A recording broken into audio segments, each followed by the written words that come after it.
Bonjour à tous, dans cette vidéo, on va découvrir ensemble la notion d'électronégativité.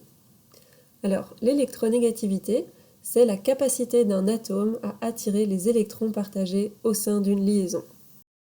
C'est une grandeur physique qui a une certaine valeur et qui est représentée par le symbole Ki. Alors, l'électronégativité, c'est une grandeur qu'on peut retrouver dans le tableau périodique. Donc, je vous montre ici un tableau périodique où la seule grandeur qui est dedans, c'est l'électronégativité.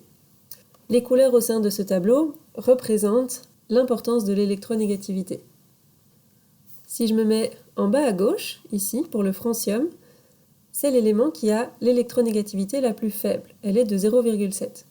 Et plus je vais monter et aller vers la droite dans le tableau périodique, plus l'électronégativité va augmenter, avec le fluor en haut à droite, qui a une électronégativité de environ 4 et qui est l'électronégativité la plus élevée.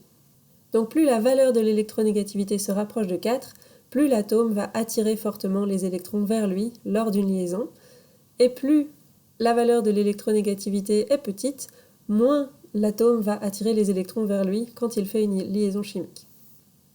Ça veut dire que par exemple, si je prends la molécule d'eau, H2O, que voici, mais je peux aller chercher la valeur de l'électronégativité de l'hydrogène, qui est ici, et qui est de 2,2, pour chacun des hydrogènes, et je peux la comparer à la valeur de l'électronégativité de l'oxygène qui est ici, qui est de 3,44, et je peux donc savoir dans la molécule d'eau quel est l'atome qui attire le plus les électrons vers lui. Comme c'est l'oxygène qui a une plus grande électronégativité, ça veut dire que les deux électrons qui sont dans les liaisons entre l'oxygène et l'hydrogène sont plus attirés par l'oxygène. Je peux représenter ça par exemple par une petite flèche ici sur la liaison, qui veut dire que les électrons sont plus attirés par l'oxygène que par l'hydrogène. Ça veut dire que la liaison entre l'oxygène et les hydrogènes n'est pas parfaite. Les électrons ne sont pas équitablement partagés entre les deux atomes. Et c'est pour ça qu'il existe différents types de liaisons chimiques. Donc quand je vais calculer la différence d'électronégativité, le delta Ki, je vais obtenir des valeurs différentes et qui vont me distinguer différents types de liaisons chimiques. Quand delta Ki est plus petit que 0,4, et alors les valeurs limites peuvent changer un petit peu en fonction des sources, parfois on va vous dire 0,5, je vais avoir une liaison covalente pure. C'est par exemple le cas dans des molécules comme H2 ou O2, parce que la différence d'électronégativité est nulle, vu qu'on a exactement le même atome. Si j'ai une différence d'électronégativité qui est un petit peu plus grande, qui est comprise entre 0,4 et ça peut aller jusqu'à 1,7 ou 1,9 ou 2 en fonction des sources que vous lisez, j'ai alors une liaison covalente polarisée. Et c'est ça que j'ai par exemple dans la molécule d'H2O que j'ai ici à côté. Si je calcule la différence d'électronégativité entre l'oxygène de 3,44 et l'hydrogène de 2,2, j'obtiens une valeur de 1,24.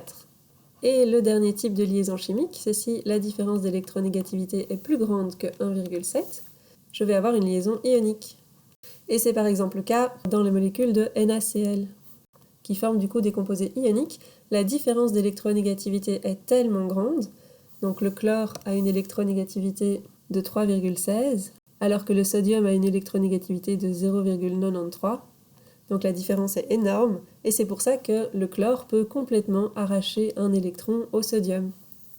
Les limites que je vous ai données de 0,4 et 1,7, c'est des limites qui ont été déterminées par l'homme. C'est pas les molécules qui se sont dit à partir de 1,7, paf, moi je vais faire une liaison ionique. Et du coup, en fait, on peut caractériser une liaison chimique par son pourcentage de caractère ionique, parce que plus la différence d'électronégativité va être grande, plus le caractère ionique de la liaison va être important. Et au contraire, plus la différence d'électronégativité va être petite, plus le caractère ionique va être faible. Et donc on peut vous parler d'une liaison qui serait à 50% ionique ou à 60% ionique, à 80% ionique, etc.